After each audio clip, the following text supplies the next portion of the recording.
আজকে যাদেরকে উপস্থিত করা হয়েছিল তাদেরকে গ্রেপ্তারের ব্যাপারে বিচারকে সোপর্দ করার ব্যাপারে আইন শৃঙ্খলা রক্ষাকারী বাহিনী যেমন কাজ করেছেন, তেমনিভাবে বাংলাদেশের সার্বভৌমত্বের রক্ষক হিসেবে আমরা যাদেরকে মনে করি বাংলাদেশ সেনাবাহিনী, তারা এই আদালতের প্রক্রিয়াকে সাহায্য করেছেন।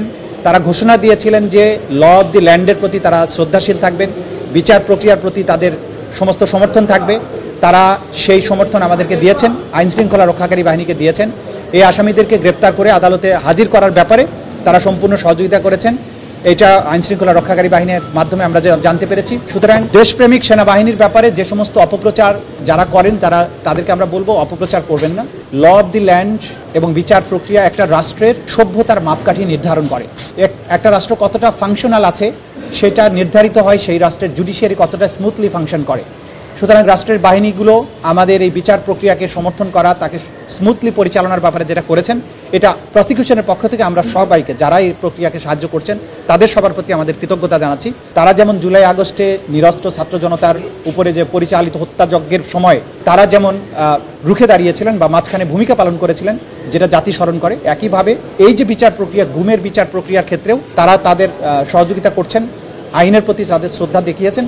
এটাও আমরা এই আজকের এই সময়ে আমরা উল্লেখ করতে চাই। ওনাদেরকে আইন শৃঙ্খলা রক্ষাকারী বাহিনী গ্রেপ্তার করে আজকে আদালতে উপস্থিত করেছিল। তারা এখন যেহেতু আজকে আইনজীবীরা হাজির হয়ে তাদের পক্ষে ওকালতনামায় স্বাক্ষরের অনুমতি নিয়েছেন, তারা বলেছেন জামিনের আবেদন করতে চান। আদালত বলেছেন যেহেতু জামিনের আবেদন একটা প্রক্রিয়ার ব্যাপার আছে, প্রথমে ওকালতনামায় তারা সিগনেচার নেবেন, তারপরে নিয়মিতভাবে আবেদন করবেন।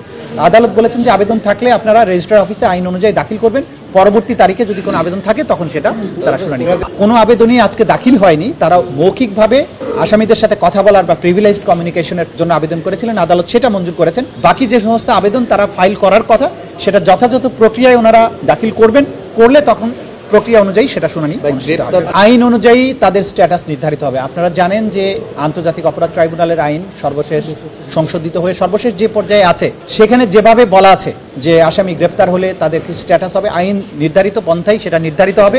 আমরা আগেও বলেছি এই ব্যাপারে, আজকে নতুন করে কিছু বলতে। কারাগারের বিষয় আচ্ছা, কারাগারের ব্যাপারে হচ্ছে তাদেরকে কাস্টডিতে প্রেরণের নির্দেশ দেওয়া হয়েছে। কাস্টডিতে প্রেরণ মানে হচ্ছে কারা কর্তৃপক্ষের অধীনে তারা চলে যাবেন। কারা কর্তৃপক্ষ তাদেরকে কোথায় রাখবেন, অর্থাৎ কোন জেলে রাখবেন, কোন সাব জেলে রাখবেন, ঢাকায় রাখবেন না চট্টগ্রামে পাঠাবেন না অন্য কোথাও রাখবেন, এটা অ্যাবসোলুট অথরিটি কারা কর্তৃপক্ষের অর্থাৎ সরকারের। আদালতের কাজ হচ্ছে তাদেরকে কাস্টডিতে পাঠিয়ে দেওয়া। কাস্টডিটা মেনটেন করেন রাষ্ট্র বা স্বরাষ্ট্র মন্ত্রণালয় অথবা মোর স্পেসিফিক্যালি কারা অধিদপ্তর।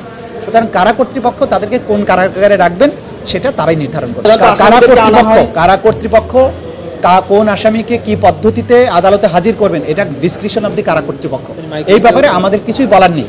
এটা দেখেন আইনের মধ্যে যেটা আছে, আমরা সর্বশেষ সংশোধনী অনুযায়ী বলা হয়েছে যখন কারো বিরুদ্ধে বিচার প্রক্রিয়াটা শুরু হয়ে যায়, ফরমাল চার্জ দাখিল হয়, তখন আসলে তিনি আর সার্ভিসে আছেন বলে গণ্য হবেন।